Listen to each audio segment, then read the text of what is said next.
Wesh la famille, j'espère que tout va bien pour vous. Pour ce qui est de ma part, je vais très très bien.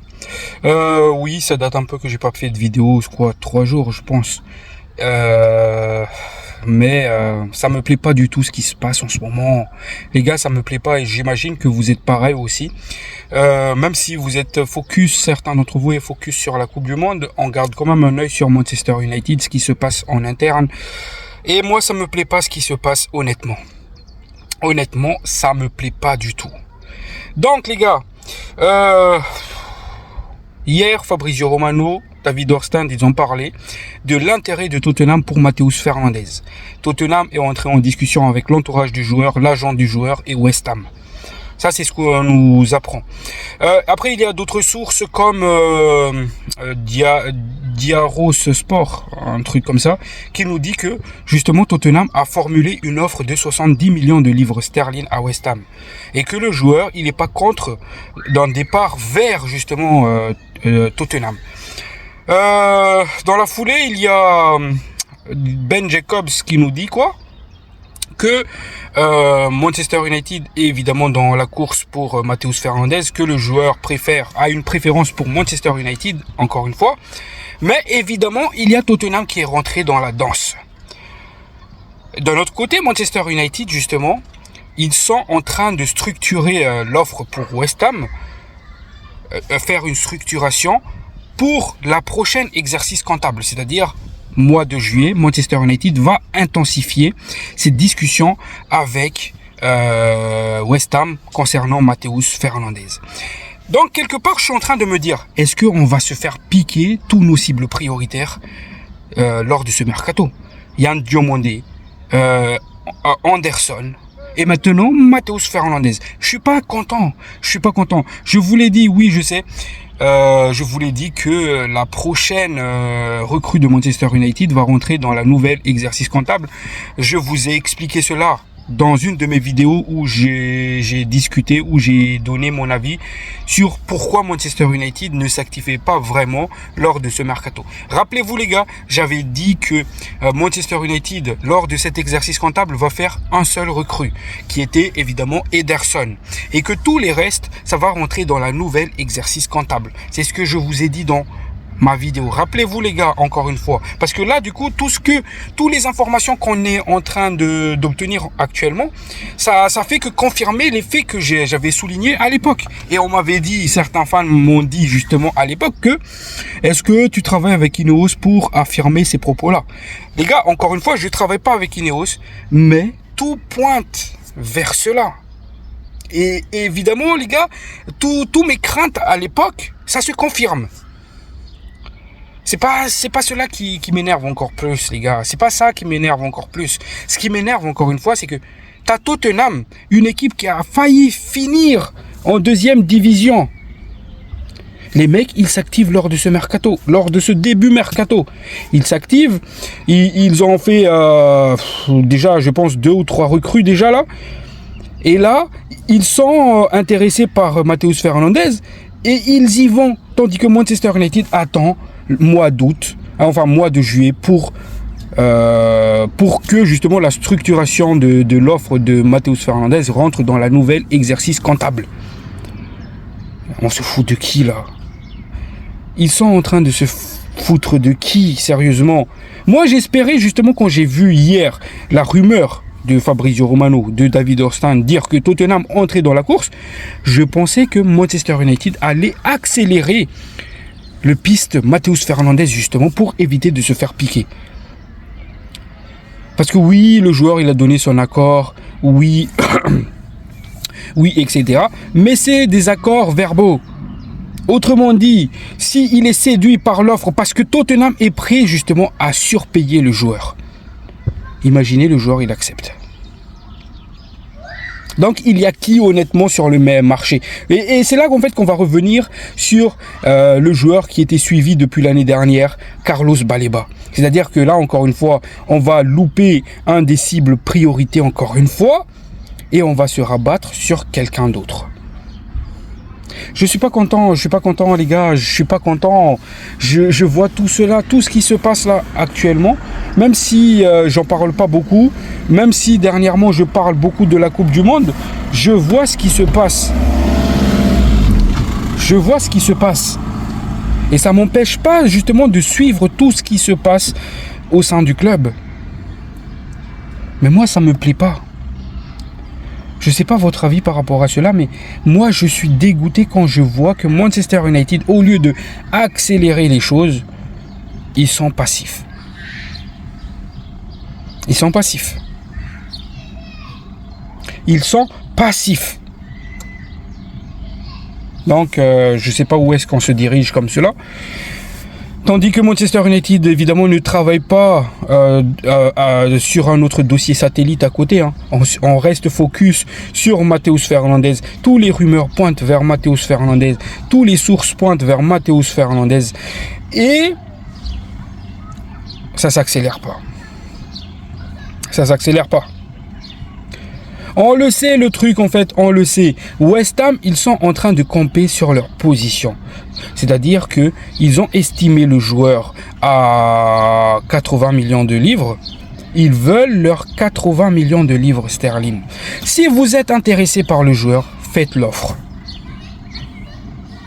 Ça sert à rien d'être là à bégayer, à essayer de faire des choses, etc. Ils veulent pas le savoir ça. Parce qu'il y a des clubs qui sont intéressés par le joueur. Et ça, West Ham le sait. Si vous voulez rien faire, en fait, tournez la page et allez sur quelqu'un d'autre. Arrêtez de nous faire poireauter. Oui, on est intéressé par Matheus Fernandes. Les discussions avec Jorge Mendes, avec l'entourage du joueur, ça avance très très bien.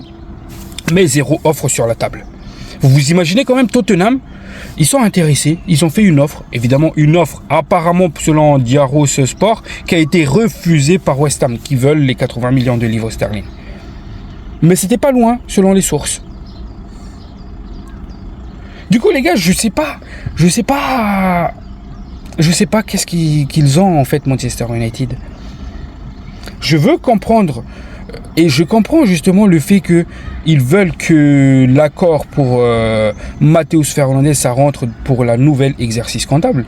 Mais le truc, encore une fois, c'est un joueur qui est convoité, Matheus Fernandes. Et regardez juste Tottenham. Regardez juste le début de mercato de Tottenham. Et nous, c'est à chaque fois pareil. L'année dernière, on a fini 15e. Enfin, du coup, saison 2024-2025, on a fini 15e. Mais on n'était pas si actif que Tottenham, justement. On n'était pas si actif. Tottenham, ils arrivent intéressés par Van Eke, il me semble, le joueur de Brighton. Bam, accord trouvé. Et intéressés par je sais pas qui. Bam, accord trouvé. Nous, on a dû patienter même l'année dernière. Juste pour vous dire. Les gars, au bout d'un moment, tout le monde ne s'appelle pas Brian Bemo. Hein. Tout le monde ne s'appelle pas Matheus Cunha. Peut-être qu'au final, Matheus Fernandes, il va craquer par rapport au prix proposé par Tottenham, c'est-à-dire son salaire, etc., ses primes à la signature. Peut-être qu'il va être intéressé par cela. Et peut-être qu'il va craquer, il va dire, bon, bah, je vais rejoindre Tottenham. Vous voyez, c'est un dossier qu'on aurait déjà dû boucler il y a une belle lurette. On aurait dû boucler ce dossier-là. Maintenant, on est là. Chill. Pas de problème. Parce que le joueur, il nous veut. Et surtout, le pire dans l'histoire, c'est que toutes les options qu'on a au milieu, ils sont tous convoités. Tonali qui est convoité aussi par Tottenham, par Manchester City. Lewis Hall, un joueur qui est aussi convoité. Yann Diomandé, qui était de base aussi un joueur convoité de ouf. C'est un joueur convoité par d'autres clubs, notamment Liverpool. Anderson. Depuis combien de mois qu'on entendait Anderson. Et on fait rien, c'est ça le truc. On fait rien pour les avoir, ces joueurs-là. Nos dirigeants pensent qu'on va avoir toujours ce passe droit parce qu'on est Manchester United. Ça marche pas comme ça. Ça marche pas comme ça. Donc il faut se bouger au bout d'un moment. J'ai l'impression que Manchester United va faire que 2 recrues au milieu de terrain cette saison. Je sais pas, c'est une impression pour moi qui se confirme de plus en plus. Parce que selon les sources que j'ai vues, ils veulent terminer justement le cas Fernandez pour aller sur un ailier. Et justement, il ne va pas y avoir de 3e milieu de terrain si un de nos milieux de terrain ne dégage pas, c'est-à-dire Ugarte. Mais dans quel monde nous vivons, les gars? Moi, les gars, ça c'est quelque chose qui me dégoûte. Tottenham, les gars! Je suis désolé pour les supporters de Tottenham, mais sans les manquer de respect. Mais c'est Tottenham. C'est Tottenham. Et ils sont plus actifs que nous. Bref. On nous apprend aussi autre chose, les gars. Évidemment, il faut faire un peu oublier aux fans ce qui se passe lors de ce mercato. Il faut nous donner quelques informations croustillantes pour justement faire passer le temps jusqu'au mois de juillet avant de voir un nouveau joueur signé à Manchester United. On nous dit que Manchester United a acheté les terrains qu'il manque justement pour la construction du nouveau stade. Le nouveau stade va être genre à 500 mètres de Old Trafford pour justement préserver l'histoire de Old Trafford, du théâtre des rêves, etc. Donc le nouveau stade va être fabriqué juste à côté de Old Trafford. Oui, bonne nouvelle encore une fois. Mais ça c'est juste pour noyer un problème. Parce que oui, on est content parce que le nouveau stade, ça va être le plus grand stade de l'Angleterre, plus grand que Wembley. C'est un stade à plus de 100 000 places. Le 2e stade le plus grand du monde derrière le Camp Nou. Donc oui, ça fait rêver. Ça fait rêver, mais encore une fois, les gars, c'était fin de saison 2024-2025 qu'on a entendu cela. La confirmation du nouveau stade, du projet. Et jusqu'à... Ils ont attendu une année complète pour acheter les terrains qu'il manquait. C'est-à-dire qu'on va attendre encore 2 ans avant que le début de la construction débute. Ah, masterclass, encore une fois, masterclass. Moi, je suis dégoûté. Il n'y a pas un truc qui me plaît en ce moment. Il n'y a pas un. À part le discours de Michael Carrick sur le style de jeu qu'il veut mettre en place à long terme. À part ça, il n'y a rien qui me plaît. Heureusement qu'il y a la Coupe du Monde. Parce que sinon, j'aurais pété mon crâne. Heureusement qu'il y a la Coupe du Monde pour me faire oublier tout cela.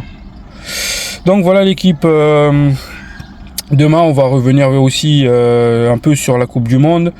On va revenir aussi sur les news qui sortira d'ici demain. Et on va répondre à vos commentaires parce qu'il y a beaucoup de commentaires très très intéressants que j'ai vus. Donc prenez soin de vous, la paix sur vous. Ciao ciao.